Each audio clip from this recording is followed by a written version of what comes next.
अलवर के खेड़ली स्थित AU bank की शाखा से ली गई 5,83,000 रुपए की ऋण राशि कुछ घंटे बाद ही ठग ली गई। यह ठगी नदबई के करीली गांव निवासी विक्रम सिंह के साथ हुई है।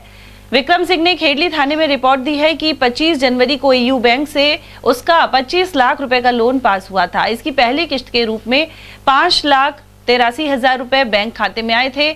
इसके बाद 25 जनवरी को ही बैंक से महिला कर्मी का फोन आया कि लोन की राशि खाते में डाल दी गई है। उसके बाद उसी महिला ने कई बार फोन किया और ओटीपी के बारे में पूछा। महिला को जब ओटीपी देने से मना किया तो उसका कहना था कि यह बैंक की प्रक्रिया है। ऐसे में विक्रम सिंह ने उसे ओटीपी बता दिया, लेकिन 26 जनवरी को 8 बार में उसके खाते से 4 लाख रुपए कम हो गए। इस बारे में महिला बैंक कर्मी को बताया गया और कस्टमर केयर पर भी फोन किया गया। वहीं 28 जनवरी को फिर से विक्रम के खाते से 1,80,000 रुपए कम हो गए। बैंक वालों का कहना है कि पीड़ित की आईडी से किसी ने बैंक खाते को चालू करा दिया था और इस कारण राशि ट्रांसफर हुई होगी, लेकिन यह कारण विक्रम के गले नहीं उतर रहा। वहीं पुलिस मामले की जांच में लगी है।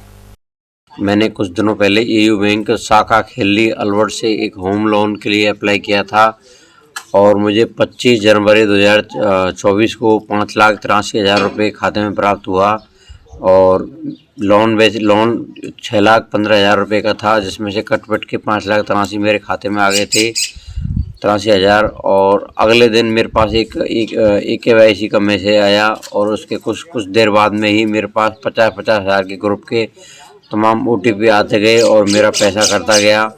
मैं हक्का बक्का रह गया। मेरे पास इतना टाइम नहीं था मैं उन पैसों को कैसे भी रोक सकूं, तो मैंने तुरंत ही मेरा फ़ोन एयरप्लेन मोड पर लगा दिया और मेरे छोटे भाई के फ़ोन से मैंने तुरंत एयू बैंक के कस्टमर केयर को फ़ोन किया और उनसे बताया कि मेरे खाते से अनाधिकृत पेमेंट कट रहा है। तो उन्होंने तुरंत बताया कि अभी हम आपके खाते को नो डेबिट के लिए लगा रहे हैं, अब आपके भविष्य में आपका पैसा नहीं कटेगा।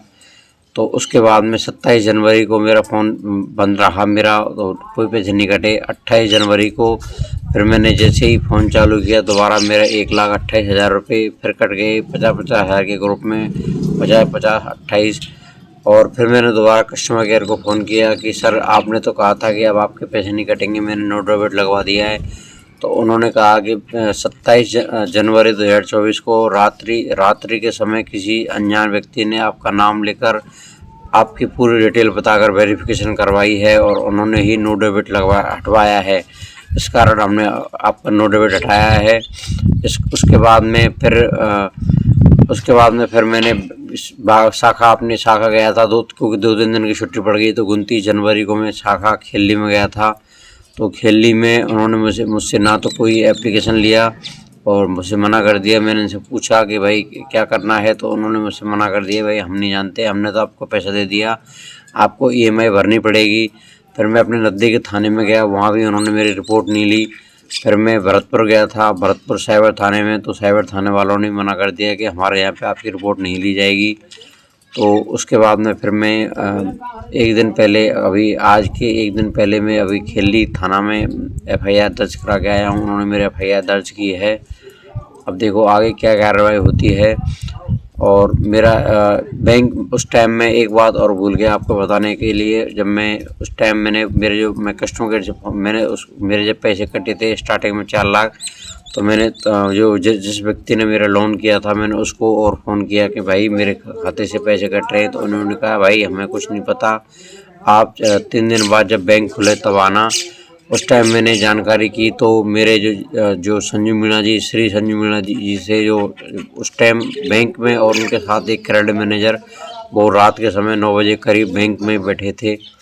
तो ऐसा मेरे साथ हुआ है। तो मेरा आपसे निवेदन है मेरे साथ न्याय हो, या तो मेरा लोन माफ़ हो या मुझे मेरा पैसा खोया हो मुझे पैसा मिले।